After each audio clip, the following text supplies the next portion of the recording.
4월 9일 오늘의 경제. 하남시 가밀 푸르지오 마크베르 단지에 약 57만 7,500명이 응모하며 경쟁률은 28만 8,750대 1을 기록했습니다. 해당 아파트는 가격이 최초 분양가와 동일하고 주변 실거래가 대비 3, 4억 원의 시세 차익이 기대됩니다. 이로 인해 해당 단지는 로또 줍줍 단지로 주목받고 있으며 인근 단지는 10억 원에 거래된 사례도 있습니다. 하루의 짧은 경제 뉴스. 오늘의 경제. 4월 10일 오늘의 경제.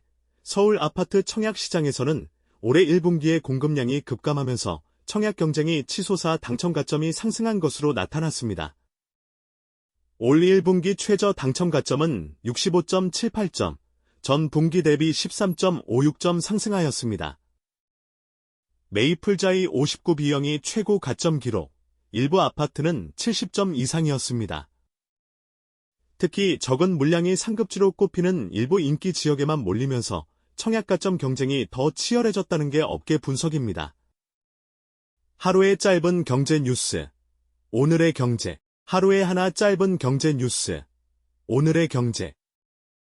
불경기에도 불구하고 국내에 진출한 명품 브랜드들이 매년 매출 신기록을 갈아치우자 올해도 줄줄이 제품 가격 인상에 나서는 모양새다. 10일 금융감독원 전자공 시스템에 따르면 프랑스 명품 브랜드 디올은 지난해 국내에서 역대 최대 매출을 기록했다. 디올 브랜드 한국법인 크리스 찬도 꾸티르 코리아의 지난해 매출액은 1조 456억 원으로 전년 대비 12.5% 증가했다. 또 에르메스의 한국법인 에르메스 코리아의 지난해 매출은 전년 대비 22.6% 늘었다. 해외 명품 브랜드들은 국내 기부금 증가율을 줄이거나 영원을 기부하는 사례가 늘어나는 반면 배당금은 증가한 것으로 나타났다.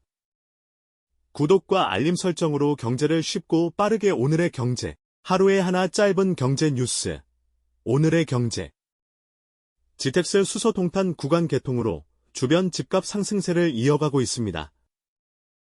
대표적으로 동탄역 인근에서는 동탄역을 도보로 이용할 수 있는 동탄역 시범한화 꿈에 그린 프레스티지 전용 84제곱미터가 3월 11억 9천만 원에 실거래되면서 지난해 2월 거래가 대비 2억 9천만 원이 오른 것으로 조사됐습니다.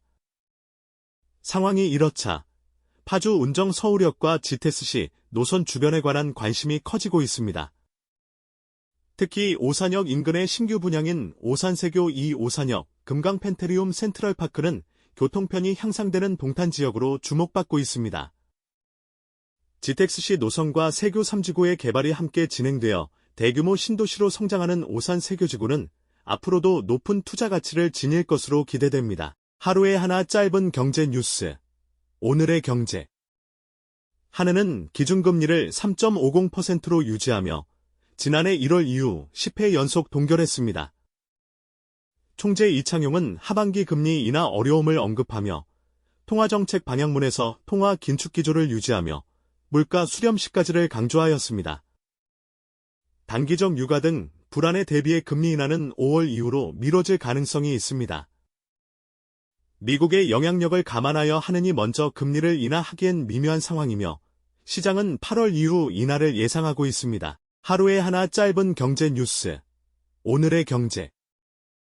지난달 취업자 수가 전년 동월 대비 17만 3천 명 증가했으나 2021년 2월 취업자가 감소했던 이후 37개월 만에 증가폭이 가장 작았습니다. 60대 이상 취업자가 많이 늘어나며 30대, 50대도 일자리가 증가했지만 20대와 40대는 감소했습니다. 3월 취업자 증가세 둔화는 기저효과와 기혼저하로 농림어업 분야에서도 취업자 감소폭이 있었던 영향으로 분석되고 있습니다.